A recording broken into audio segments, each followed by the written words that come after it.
যে আমরা বলছিলাম যে আসলে রাজনৈতিক বন্দোবস্ত করতে হবে, রাজনৈতিক সংস্কার করতে হবে, কিন্তু আমরা দেখছি যে পরিবর্তনের পরও দেখছি যে দখল, চাঁদাবাজ। আমরা অনেক জায়গায় দেখছি যে শুধু সাইনবোর্ড পরিবর্তন, আওয়ামী লীগের সাইনবোর্ড পরিবর্তন হয়ে আরেকটা সাইনবোর্ড উঠছে। আমরা দেখছি যে এক ধরনের হুঁশিয়ারি, এক ধরনের এদের প্রতি বহিষ্কার এবং দল থেকে হুঁশিয়ারি করার পরও থামছে না। আমরা সংস্কারের কথা বলছি, আসলে সংস্কারটা আসলে কি শুধুমাত্র কথার কথায় থাকবে? প্রথম কথাটা হচ্ছে যে এইখানে আপনার এই টেবিলে কয়েক মাস আগে আমরা আলোচনা করছিলাম উপজেলা নির্বাচনে যে মানুষ কেন ভোট দিতে আসছে না। আওয়ামী লীগ এককভাবে নির্বাচন করছিল এবং বলছিলাম যে আওয়ামী লীগের আবুল এবং আওয়ামী লীগের বাবুল তারা দুজনে নির্বাচনে প্রতিদ্বন্দ্বিতা করছে, ভোটার এর ভেতর থেকে দুইজনকে পছন্দ করছে না, সেই কারণে মানুষ ভোট কেন্দ্রে আসছে না। আমরা পরিবর্তন যেটা চেয়েছি এবং সেই পরিবর্তনটা হচ্ছে আবুলের বদলে বাবুলকে বসানোর জন্য না।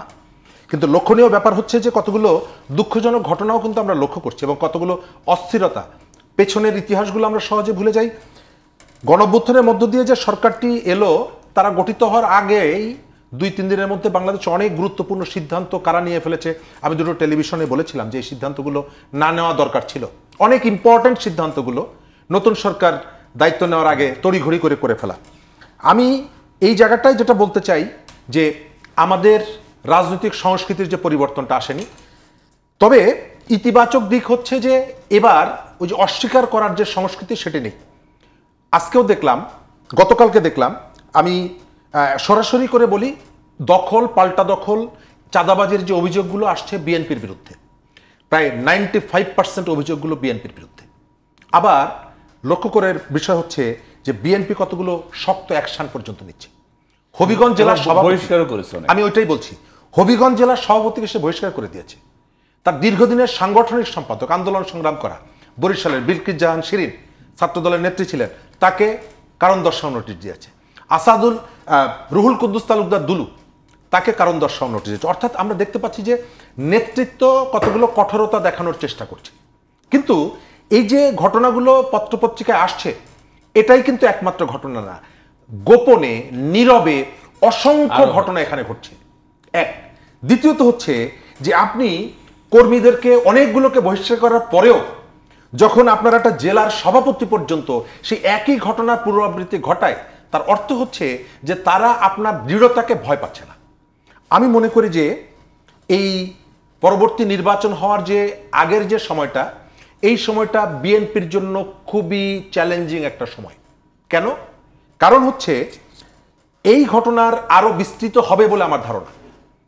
দীর্ঘদিন নির্যাতন, আন্দোলন, সংগ্রাম, কন্ট্রিবিউশন তাদের আছে। গতকালকে দেখলাম যে ছাত্রদলের এই পর্যন্ত 36 জন কর্মী একেবারে যাদের পদ আছে তারা মৃত্যুবরণ করেছে। এর আগের ঘটনাগুলো আমি বাদ দিলাম।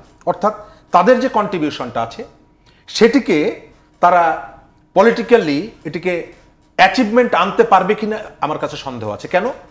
কারণ হচ্ছে যে এখন পর্যন্ত কিন্তু রাষ্ট্রের ফিনান্সিয়াল অ্যাক্টিভিটি বলতে ওই রকমের কিছুই চালু হয়নি। আপনি 1-2 মাসের মধ্যে ডেভেলপমেন্ট অ্যাক্টিভিটি যখন শুরু হবে, যার সাথে আর্থিক লেনদেনের একটা ব্যাপার থাকবে, তখন এদেরকে কিভাবে কন্ট্রোল করবে এটি নিয়ে আমি খুবই আগ্রহী বিষয়টা দেখার জন্য আর কি। চিন্তিত আমি বলবো না, কারণ আমি সেই দল করি না আর কি। তারা কিভাবে এটাকে মেনটেন করে, আমার ধারণা হচ্ছে যে এটি আরো চ্যালেঞ্জিং হয়ে যাবে। এখন তো ধরেন যে এর দোকান তার দোকান এটা, কিন্তু যখন শত কোটি টাকার যখন টেন্ডারের বিষয়গুলো আসবে। দ্বিতীয় জায়গাটা হচ্ছে তাদের জন্য চ্যালেঞ্জিং কি, এই যে জেনারেশন, আজকে যে ছাত্রটির বয়স বা যে যুবকটির বয়স 25 বছর, যে সে কিন্তু বিএনপির শাসন দেখেনি। তার যদি জন্ম 2000 সালে যার, এখন 24 বছর বয়স, তার যখন 5-6 বছর বয়স তখন বিএনপি ক্ষমতা থেকে চলে গেছে। আজকে বিএনপির শাসনটা তো আমরা দেখেছি, আওয়ামী লীগেরটাও দেখেছি। সুতরাং বিএনপির যে সমালোচনার যে জায়গাগুলো ছিল, যে বিএনপির শাসনে যে ক্ষত ছিল, হয়তো গত 15 বছরের ক্ষতগুলো অনেক বড়, বিএনপির শাসন আমলেও তো ছোটখাটো কিছু ক্ষত ছিল, কোনো বড়টাও ছিল। এই জেনারেশন কিন্তু সেটি দেখে নেই। সুতরাং যে জেনারেশন বুকের রক্ত দিয়ে পানি লাগবে কিনা পানি বলে গুলির মুখে বন্ধুদেরকে পানি বিতরণ করছে, এই জেনারেশন যখন এই বিষয়গুলো দেখবে, যে গত 15 বছর ধরে আওয়ামী লীগ নামক একটা দানবীয় সরকারকে দেখেছে, যার লুটপাট দেখেছে, দম্ভ দেখেছে, মানুষকে অসম্মান দেখেছে, তার সামনে বিএনপির এই কর্মীরা যারা কেন্দ্রের কঠোরতার পরেও সেটিকে চ্যালেঞ্জ করছে, কোনো রকমের কোনো তোয়াক্কা করছে না, এই জেনারেশনের সামনে যখন ওই বিএনপি আসবে, ওই যে বুয়েটের মুকি, সাগরের যে গোলাগুলি, সনি হত্যা, এরকমের ঘটনা যদি সামনে চলে আসে, তাহলে এই জেনারেশন যে স্বপ্ন নিয়ে এখানে এসেছিল তার স্বপ্ন ভঙ্গ হবে, একই সাথে পতিত যে স্বৈরাচার তার প্রতি মানুষের সিম্প্যাথিটা বাড়বে এবং বিএনপির রাজনীতি একটা কঠিন সংকটের মুখে পড়বে। আমি শেষ করে দেব এই জায়গাটায়, আমাদের এই জায়গাটায় আমাদের অর্জনগুলো আমরা ধরে রাখতে পারি না। আমি গত দুদিন ধরে কয়েকটা জায়গায় বলছি যে বিনয়টা দেখানো উচিত ছিল, আমরা এখন পর্যন্ত সেটি দেখছি না। আমি ছাত্র নেতাদের কাছে অনুরোধ করব, বিজয়ীকে দায়িত্বশীল হতে হয়, বিজয়ীকে বিনয়ী হতে হয়। আপনি অমুকের নাম মুছে দিবেন, তমুকরে এ করে দিবেন, আপনার পেছনে বিশাল শক্তি আছে, এটাই তো হচ্ছে আপনার প্রধান শক্তি। এই শক্তি পেছনে রেখে আপনি যদি বিনয়ী হন আপনারা, তাহলে মানুষ আপনাকে শ্রদ্ধা করবে।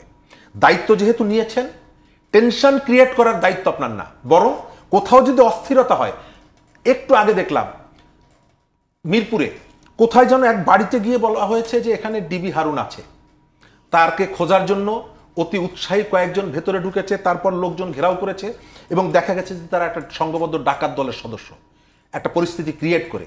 তো আপনার এখানে লাঠি নিয়ে রাস্তায় ঘোরাঘুরি করার দরকার নেই, কারণ বরং আপনি বলবেন যে আওয়ামী লীগ আসার মতন সে অবস্থা তার নাই, আপনি লাঠি নিয়ে আসবেন না, আপনি পরিস্থিতি উত্তপ্ত করবেন না।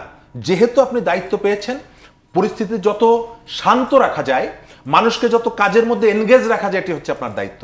আর শেষ জায়গাটা হচ্ছে আমাদের এই সরকারটা যেহেতু রাজনৈতিক সরকার না, তাকে আমলাদের নিয়ে চলতে হবে, তার সফলতা ব্যর্থতা নির্ভর করবে আমলাদের উপরে। আপনার এমন কোনো কাজ করা উচিত হবে না যেটা এই জায়গাটা একটা বাড়তি টেনশন ক্রিয়েট করে। আমাদের এখানে আমরা বিভিন্ন সময় দেখেছি সচিবালয়ের প্যারালাল আর একটা সরকার ব্যবস্থা হয়েছে।